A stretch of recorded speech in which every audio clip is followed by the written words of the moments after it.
Before we begin, let's do something small together. Just take a breath. Not a deep one, just a normal, comfortable breath.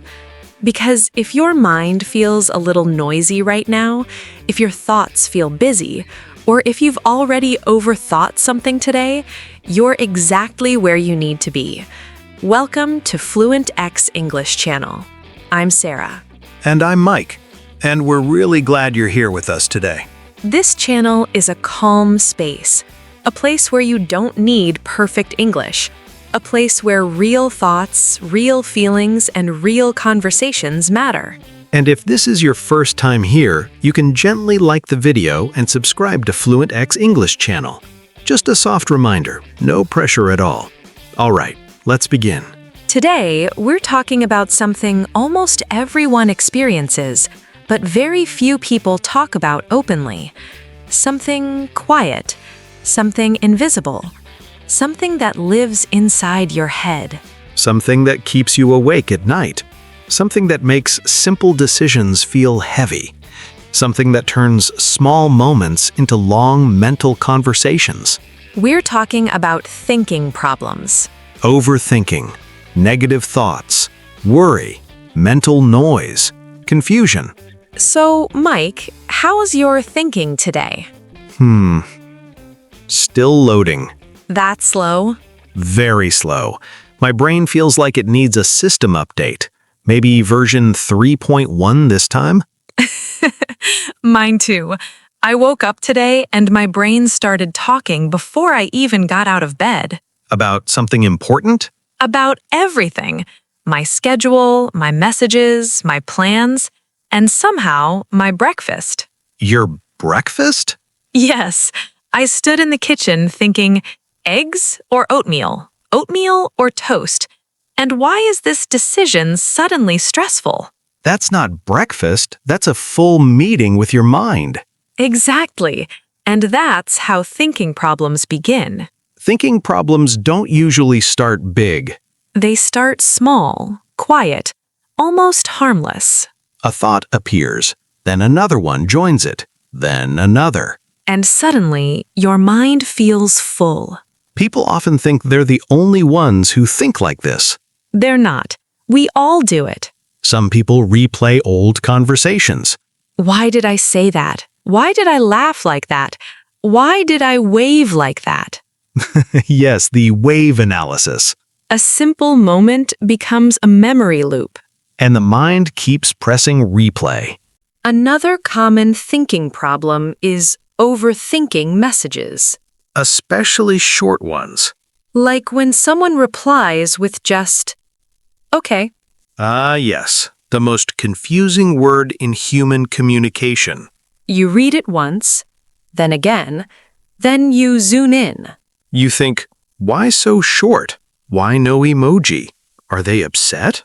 And later you find out they were just busy, but your brain already wrote a full story.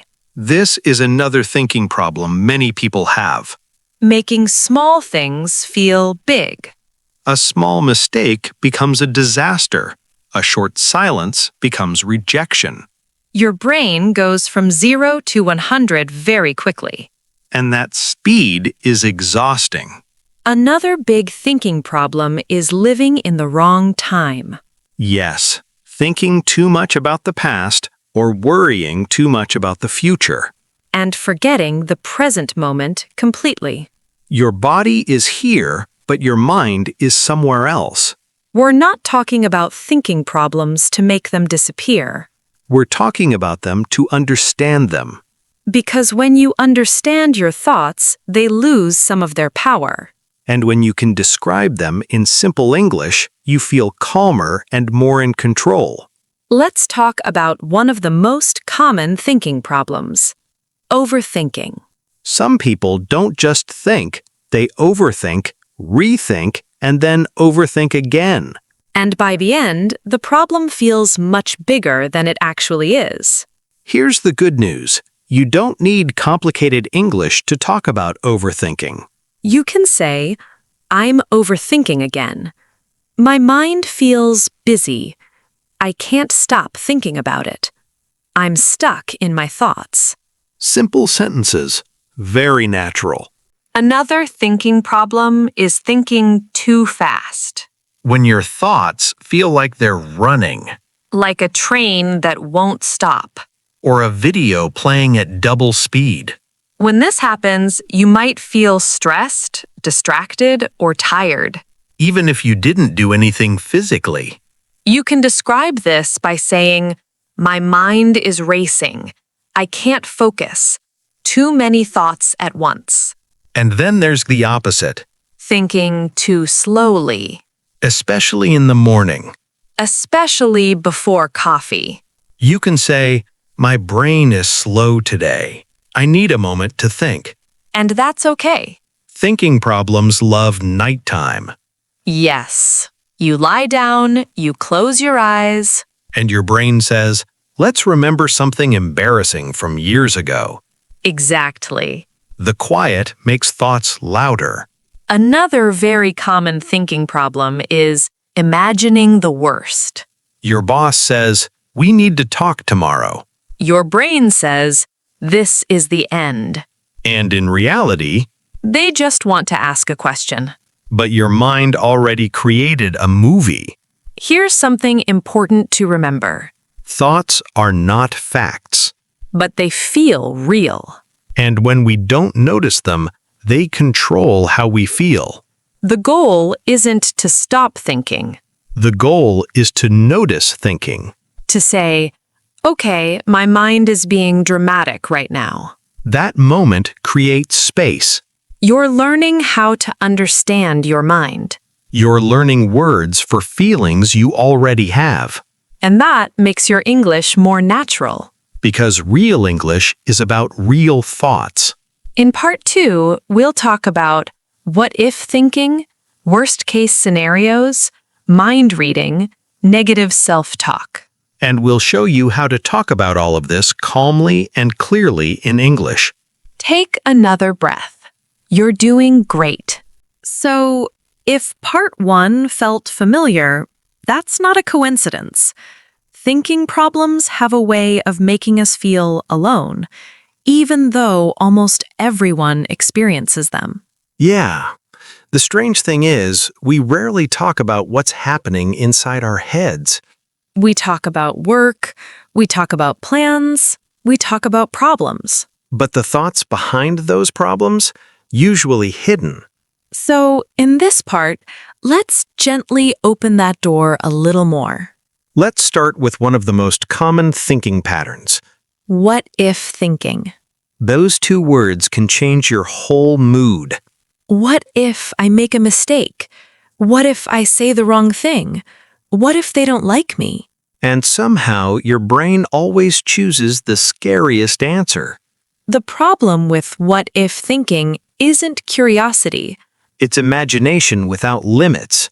Your mind jumps ahead, far ahead, and creates situations that haven't happened. And may never happen. But your body reacts as if they already did. You can describe this very simply. You can say, "I keep thinking about the worst case. I worry about things that haven't happened. I imagine problems before they exist." These sentences are honest, and honesty is powerful. Let's use a very normal situation. A phone call. Before the call, your brain says, "What if I sound strange? What if I forget what to say?" And after the call, Nothing bad happened. that's usually the story. Now let's talk about catastrophizing. Big word, simple meaning. It's when your brain turns something small into something huge. A tiny problem becomes a full disaster movie. I made one mistake. My whole day is ruined. I forgot one thing. Everything is terrible. I said something awkward. Everyone will remember this forever. Very dramatic. You can say, "I made the problem bigger in my mind. I imagined the worst outcome. I overreacted mentally." Clear English. Very real. Another thinking problem many people have: Mind reading. trying to guess what others think about you. without any real evidence. You think, they probably think I'm awkward. They must be judging me. But most people are busy thinking about themselves. Exactly. You can say, I assumed they were judging me. I guessed their thoughts. I imagined negative opinions. These sentences show awareness, and awareness creates calm. Planning is healthy. But worrying too much about the future isn't. Your mind asks, what if this fails? What if I choose wrong? And forgets to ask, what if it goes well? You can say, I worry too much about the future. I imagine too many possibilities. I stress myself for no reason. Simple. Natural. Very human. Another heavy thinking problem. Being too hard on yourself. That inner voice that says, you're not good enough. You always mess things up. You can say, I'm too hard on myself. I judge myself a lot. I don't give myself enough credit. These sentences matter because they change how you see yourself. Do you ever argue with yourself in your head? All the time. Me too. Sometimes that voice sounds like a strict teacher. Yes, always correcting, always criticizing. Another common pattern. Replaying the past. Something from years ago suddenly appears, usually late at night. You can say, I keep thinking about the past. I replay old conversations. I can't let go of old mistakes. Very natural English. Thinking problems don't mean something is wrong with you. They mean you're human. Everyone has them. Even confident people. Even successful people. The first step isn't fixing your thoughts. It's noticing them. When you say, okay, my mind is being dramatic again, That sentence creates space. you're learning how to describe your inner world. And when you can describe it, You can understand it. and when you understand it, You feel calmer. In part 3, we'll talk about how to calm thinking gently, daily habits for a quieter mind, how to respond to thoughts instead of fighting them, and how to talk about peace, clarity, and growth in English. we'll also wrap everything together. Stay with us. You're doing beautifully. So, let's take a moment here. If you've been listening from the beginning, you've already done something powerful. You noticed your thoughts. You listened instead of running. You stayed present. And that matters more than you think. Yes, because most people try to fight their thoughts. They try to silence them, ignore them, push them away. But the mind doesn't calm down by force. It calms down by understanding. Let's say this clearly. You don't need to stop thinking. That's impossible anyway. Thinking is not the enemy. Overbelieving every thought is. Thoughts are like clouds. Some are light, some are heavy. But none of them are permanent. One of the most helpful changes you can make is learning how to respond to your thoughts instead of reacting to them. Reacting sounds like this. Oh no, this thought means something bad. Responding sounds like this. Okay, my mind is doing that thing again. That small difference creates calm. You can actually talk to your thoughts. Not angrily, not sarcastically, but gently. You can say, I see you. I don't need to solve this right now. Or simply, this is just a thought. One of the simplest ways to calm thinking is slowing down the body, because the mind follows the body. Slow breathing, relaxed shoulders, a softer jaw. You don't need a special technique, just slower than usual. When thoughts pull you into the past or future, grounding brings you back. You can look around and name things you see.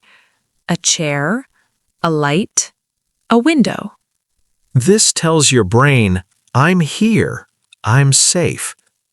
Let's talk about gentle habits, not strict routines, not pressure, just small daily choices. Like writing thoughts down instead of carrying them all day, or limiting how much time you spend replaying conversations. You can even say to yourself, I'll think about this later. Here's something powerful. Give your worries a time limit. Tell yourself, I'll think about this for 10 minutes. And when the time ends, you move on. This teaches your mind that not every thought deserves unlimited attention. Let's bring this back to English. Because learning how to talk about calm is just as important as talking about stress. You can say, I'm trying to slow down my thoughts. I'm learning to stay present. I feel calmer than before. These sentences are simple, but they're powerful. One of the most important habits is kindness toward yourself. Especially on difficult days. You don't need to fix everything today. You don't need to understand everything today. Progress can be quiet. Growth doesn't always feel exciting. Sometimes it feels like rest. Sometimes it feels like letting go. Sometimes it feels like saying, that's enough for today. Let's be honest, thinking problems don't disappear forever. They come back, again and again. But each time you understand them better. And each time they feel a little less heavy. Think of thoughts like waves. You don't need to stop the ocean. You just learn how to ride the wave. And eventually, it passes. You can talk about peaceful moments too. You can say, I feel lighter today. My mind feels clearer. I'm learning to relax. These are beautiful sentences. Language gives shape to emotions. And when emotions have words, they feel less overwhelming. That's why learning English this way, through real thoughts, is so powerful. If there's one thing we want you to remember, you are not alone in your thinking struggles. Millions of people feel the same. They just don't always talk about it. At FluentX English channel, this is the kind of English we believe in. Real English for real life.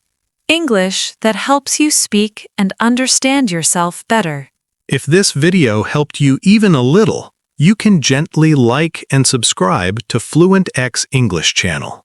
We're building a calm, supportive space here, and you're always welcome. Before we end, let's reflect together. Today's question is simple. What thinking habit do you want to be kinder to? Maybe overthinking at night.